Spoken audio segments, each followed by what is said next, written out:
Bismillahirrahmanirrahim. Assalamualaikum warahmatullahi wabarakatuh. Alhamdulillahilladzi arsala rasulahu bil huda wa dinil haqq liyuzhirahu 'alad dini kullih walau karihal musyrikun. Rabbi shrahli sadri wa yassirli amri wahlul 'uqdatam min lisani yafqahu qawli. Baik, pertama-tama kita ucapkan puji syukur kita atas kehadirat Allah Subhanahu wa taala. Pada kesempatan ini kita masih diberikan kesehatan dan kesempatan sehingga kita masih dapat melaksanakan rutinitas kita sehari-hari sebagaimana biasanya. Kemudian salawat berangkaikan salam kepada baginda Rasulullah sallallahu alaihi wasallam bilafzi Allahumma sholli ala Muhammad wa ala ali Muhammad. Baik, selanjutnya yang saya hormati yaitu Bapak pengampu, dosen pengampu pada mata kuliah Hadis Tarbawi, Bapak Dr. Zulhildi MAG, kemudian teman-teman seperjuangan dengan saya. Baik, pada kesempatan ini saya akan menjelaskan hadis pertama tentang azab kubur. Sebelum itu, perkenankan saya untuk memperkenalkan diri. Nama saya Lailan Nadroh dengan NIM 2214020032, kelas PBAC, Fakultas Tarbiyah dan Keguruan UIN Imam Bonjol, Padang. Baik, saya akan membacakan hadis yang pertama. Hadis Ibnu Abbasin radhiyallahu anhu qala. Hadis Ibnu Abbasin radhiyallahu anhuma qala marra Rasulullah sallallahu alaihi wasallam ala qabraini faqala ama innahuma la yu'azzabani wa ma yu'azzabani fi kabirin amma ahaduhuma fakana yamshi bin namimati wa ammal akharu fakana la yastatiru min baulihi. Qala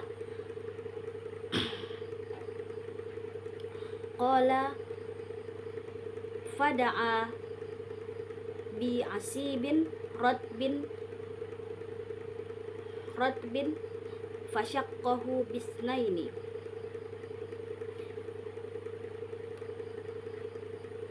summa ghorosa ala hadza wahidan wa ala hadza wahidan summa qala la'allahu ayyughaffafu anhuma ma lam yaybasa. Rawahul Bukhari, Muslim, Tirmizi, wa Nasa'i, wa Ibnu Majah, wa Ahmad, wa Abu Daud, wa Ibnu Majah, wa Ad-Darimi. Artinya, hadis dari Ibnu Abbas radhiyallahu anhuma, semoga Allah meridhoi keduanya, berkata, Rasulullah Shallallahu alaihi wasallam melewati dua kuburan.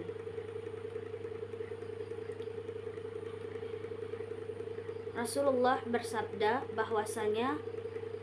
bahwa keduanya sedang disiksa dan mereka tidak disiksa karena urusan yang besar.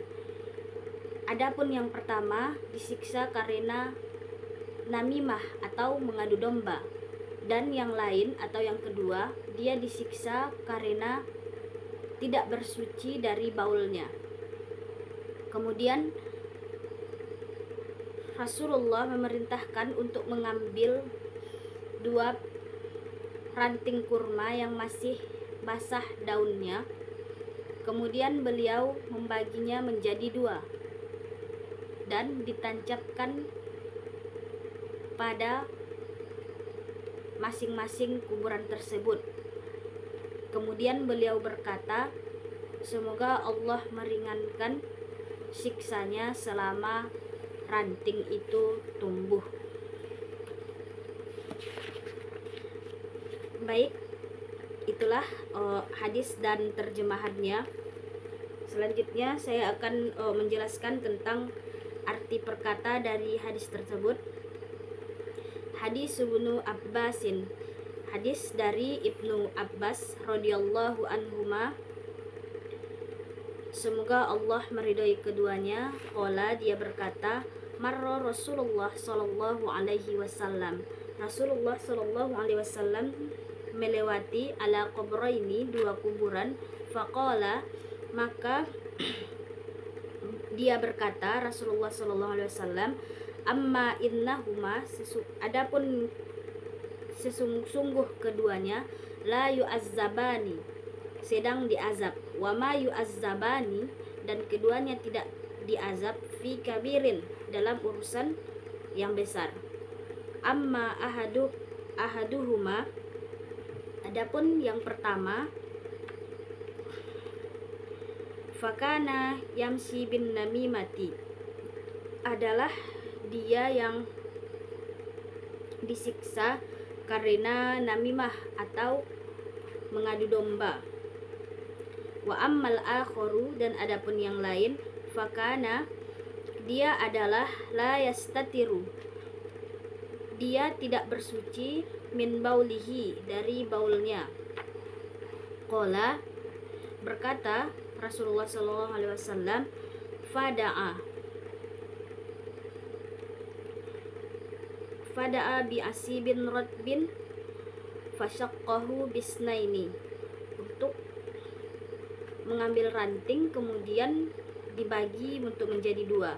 Summa gharasa ala hada wahidan, kemudian menancapkan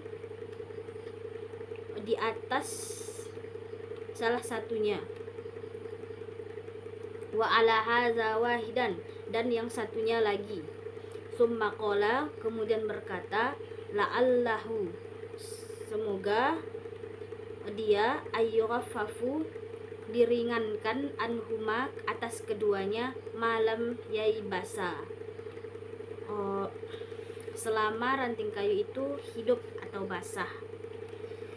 Hadis riwayat Bukhari, Muslim, At-Tirmizi, An-Nasa'i, Abu Daud, Ibnu Majah, Ahmad, dan Ad-Darimi. Selanjutnya, adapun isi kandungan dari hadis ini adalah bahwasanya dalam hadis tersebut diceritakan oleh Ibnu Abbas, di mana pada waktu itu Rasulullah Shallallahu Alaihi Wasallam sedang melewati kuburan, yakni dalam hadis tersebut ada dua kuburan. Lalu Allah Subhanahu wa taala memberitahukan kepada Nabi Muhammad bahwasanya orang yang di dalam kuburan tadi, yang dalam dua kuburan tadi itu tengah disiksa. Diberitahu oleh Allah Subhanahu wa taala. Dan adapun orang yang disiksa dalam kuburan tersebut bukanlah karena melakukan dosa besar, urusan yang besar, melainkan adalah suatu yang ringan, dengan mudah melaksanakannya. Artinya dalam hal ini adalah sesuatu hal yang mungkin kita anggap sepele. Nah, apakah yang diperbuat kedua mayat tadi sehingga dia mendapatkan azab di dalam kuburnya? Yang pertama, kuburan yang pertama adalah dia yang suka bergunjing atau namimah, ataupun mengadu domba atau menjelek-jelekkan orang lain. Nah, orang yang semacam ini ketika dia hidup, ketika dalam hidupnya, semasa hidupnya, perkataan yang keluar dari mulutnya itu didominasi dengan perkataan-perkataan yang menjelek-jelekkan orang lain. Nah, jadi ketika dia berbicara, yang dibicarakannya adalah suatu hal keburukan, yaitu dia menceritakan atau mengatakan kepada orang lain tentang kejelekan atau keburukan orang lain. Nah, dalam hal ini adalah memfitnah. Nah, sementara seharusnya kita menghindari menggunjing ataupun mengadu domba tadi. Karena apa? Karena itu adalah suatu perbuatan yang Allah tidak sukai. Yang kedua adalah orang yang tidak bersuci. Orang yang tidak bersuci setelah dia buang air kecil. Nah, itu adalah suatu hal kecil yang sangat sepele. Namun bagaimana dampaknya?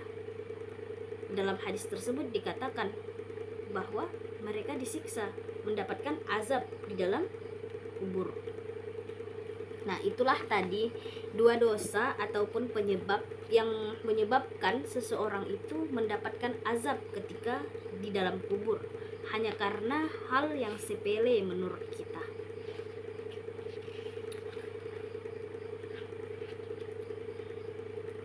Nah, jadi dalam hadis tersebut juga Rasulullah Shallallahu Alaihi Wasallam mengambil tindakan. Beliau menyuruh kepada sahabat untuk mengambilkan ranting. Pada saat itu adalah ranting kurma. Kemudian Rasulullah Shallallahu Alaihi Wasallam membaginya menjadi dua bagian, yang mana yang keduanya tadi ditancapkan pada masing-masing kuburan. Bukan hanya sampai di situ saja, teman-teman.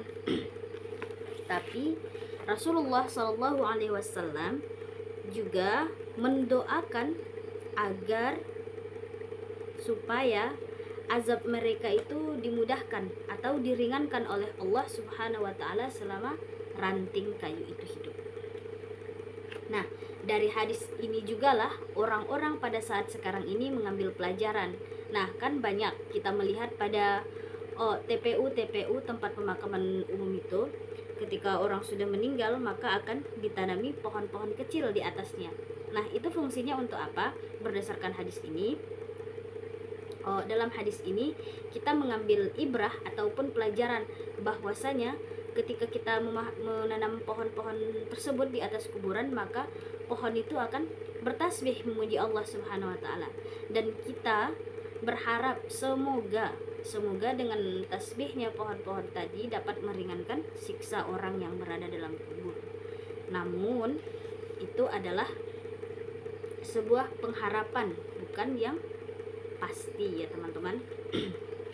Nah, adapun tentang syafaat ataupun pengampunan itu adalah mutlak milik Allah Subhanahu wa taala. Dan mungkin saja dari perbuatan-perbuatan kecil tadi dapat meringankan kita ketika di dalam kubur. Jangan pula nanti kita beranggapan bahwa ketika kita menanam pohon di atas kuburan, nah itu dapat menghilangkan siksa orang yang dikubur di dalamnya. Itu salah ya teman-teman, melainkan hanya meringankan, dan itu pun ketika Allah mengkehendaki. Baik, selanjutnya kaitan hadis dengan pendidikan. Nah, hadis yang tadi yang sudah kita bacakan di awal itu ada kaitannya dengan pendidikan. Apa itu? Yang pertama, hadis di atas berisi tentang materi pendidikan, yaitu pendidikan akidah. Akidah ini kaitannya adalah dengan kepercayaan kita. Jadi kita harus percaya, yakin dan seyakin-yakinnya bahwasanya azab kubur itu benar adanya. Bukan hanya sekedar dongeng-dongeng belaka, namun dia adalah sesuatu hal yang pasti dan itu ada, benar adanya. Sebagaimana yang telah dijelaskan Allah dalam Al-Quran dan juga dipertegas oleh Nabi Muhammad dalam hadis-hadisnya. Salah satunya hadis yang kita bacakan tadi. Nah, jadi kita harus percaya bahwasanya azab kubur itu memang benar-benar ada. Nah, yang kedua, hadis di atas juga mengajarkan kita salah satu salah satu metode pembelajaran dalam sebuah pendidikan. Nah, di sini Rasulullah SAW memberikan contoh bahwasanya dalam sebuah dalam mengajarkan atau menyampaikan suatu pelajaran dilakukan secara langsung. Nah, inilah salah satu metode yang bisa kita terapkan di dalam pendidikan. Nah, ketika kita misalnya nanti kita menjadi guru insya Allah, maka metode ini bisa kita terapkan kepada peserta didik kita nanti, yaitu dengan praktek langsung, terjun ke lapangan. Nah, dijelaskan apa masalah yang terjadi, bagaimana solusinya, apa penyebab-penyebabnya, dan bagaimana solusi untuk menghadapi permasalahan tadi. Dalam hadis tersebut, Rasulullah SAW menjelaskan untuk praktek langsung tadi, di mana Rasulullah SAW mengatakan apa masalahnya. Masalahnya yaitu orang yang diazab di dalam kubur. Nah, apa penyebabnya? Ada dua hal tadi. Yang pertama karena dia bergunjing atau mengadu domba, namimah. Yang kedua karena dia tidak bersuci dari baulnya. Nah, dan yang ketiga, selanjutnya Rasulullah juga memberikan solusi di hadis tersebut. Apa solusinya? Dengan mengambil ranting kurma tadi. Nah, kemudian dibagi menjadi dua dan ditancapkan pada masing-masing kuburan tersebut. Nah, begitu juga dalam pendidikan, kita dapat menerapkan metode ini ketika kita mengajarkan suatu pembelajaran kepada peserta didik kita nanti, yaitu dengan teori langsung. Kemudian hadis di atas ini kan tadi bercerita tentang azab kubur. Nah, ketika kita kaitkan dengan rukun iman, maka kaitannya adalah dengan rukun iman yang keenam. Kenapa yang keenam? Karena dalam rukun iman yang keenam itu bahwasanya kita percaya akan qada dan qadar, ketentuan dan ketetapan Allah Subhanahu wa taala. Nah, termasuklah ketetapan Allah itu salah satunya adalah adanya azab kubur. Nah, jadi kita harus percaya. Nah, kita harus percaya bahwasanya azab kubur itu benar-benar adanya, dan itu adalah suatu ketetapan Allah Subhanahu wa taala, bahwasanya Allah lah yang berhak menentukan ataupun memutuskan ketetapan atas hambanya, dan itu tidak akan pernah salah ataupun melenceng ya kawan-kawan. Baik, mungkin itu saja penjelasan yang dapat saya sampaikan terkait hadis pertama tentang azab kubur ini. Kurang lebihnya saya minta maaf.